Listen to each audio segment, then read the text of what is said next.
So what is up sa inyo mga katangos, and welcome back na naman dito sa aking YouTube channel. And for today's video ay meron lang akong gustong i-share sa inyo about my personal things. Yes, personal things.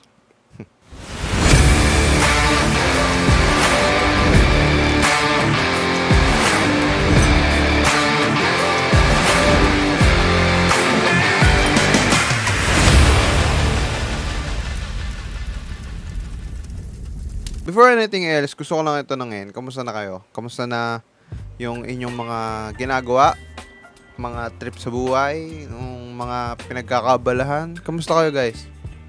Okay pa ba? Kaya pa ba?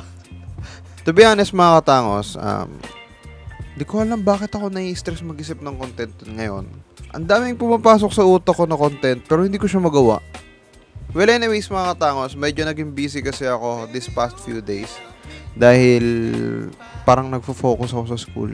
Yes, medyo nagfo-focus ako ng konti sa school. Then, bumabalik na ako sa pagbabike ngayon. Yes, bumabalik na ako sa pagbabike. Di lang ako masyadong makapag-video or makapag-content dahil medyo mabigat yung phone ko.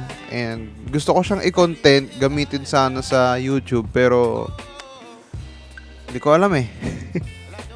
Next, wala naman So far, wala naman na masyadong nagkakaabalahan bukod sa school and bike. Meron pa ba? Wala na. Yun lang. Naisip ko lang kasi kung bakit nagawa ko tong video na to. Dahil, unang-una para may content din ako. And at the same time, para sa mga taong may tanong din na bakit medyo nawala ako sa YouTube ulit.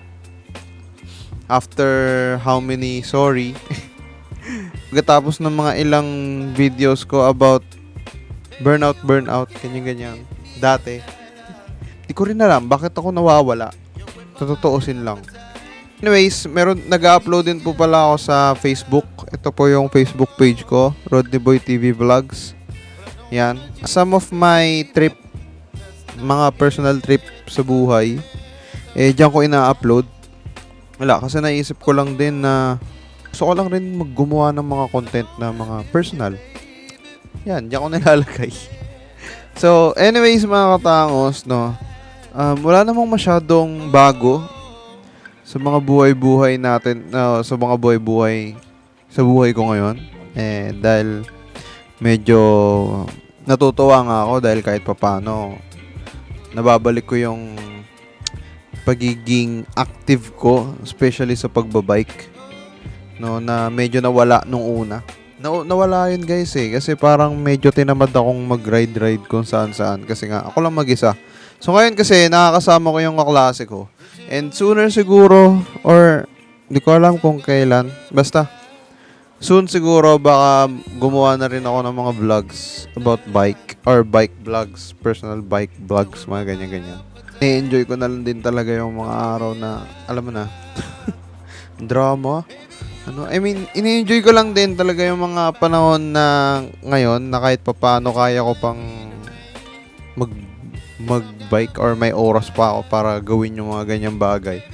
Kasi kapag medyo naging busy na sa school, medyo kailangan ko siyang isang tabi talaga.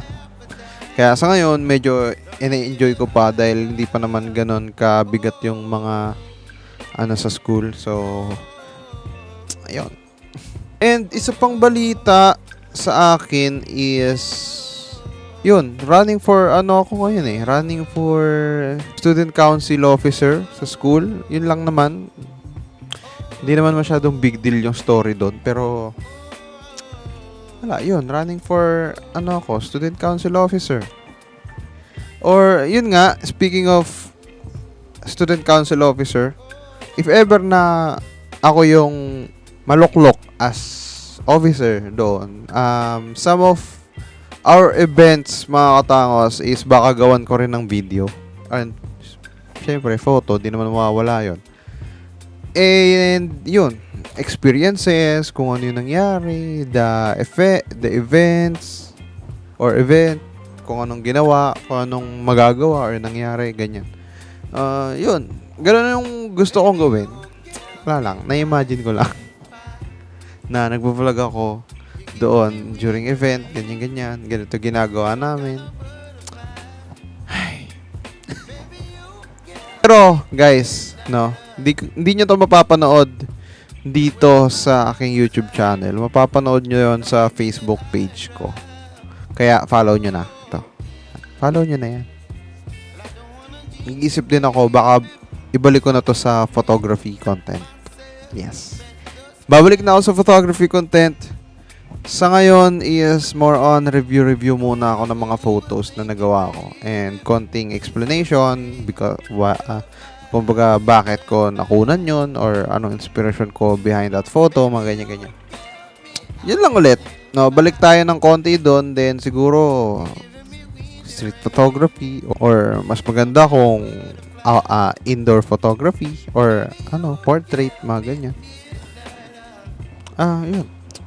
Yun lang naman guys, yung gusto kong ikwento sa inyo. Wala naman masyadong dahil yun, tulad nga na sinabi ko kanina, wala naman talaga masyadong konting share lang about sa mga nangyayari sa akin and yun. So yun guys, babalik na talaga ako sa photography guys dahil parang naisip-isip ko lang na bakit hindi ko balikan yung mga dati kong ginagawa. So yun lang mga katangas, maraming salamat sa panonood and I hope na gusto niyo itong video na to. And yun, maraming salamat. Peace. Let's go. See you on my next vlog. Bye.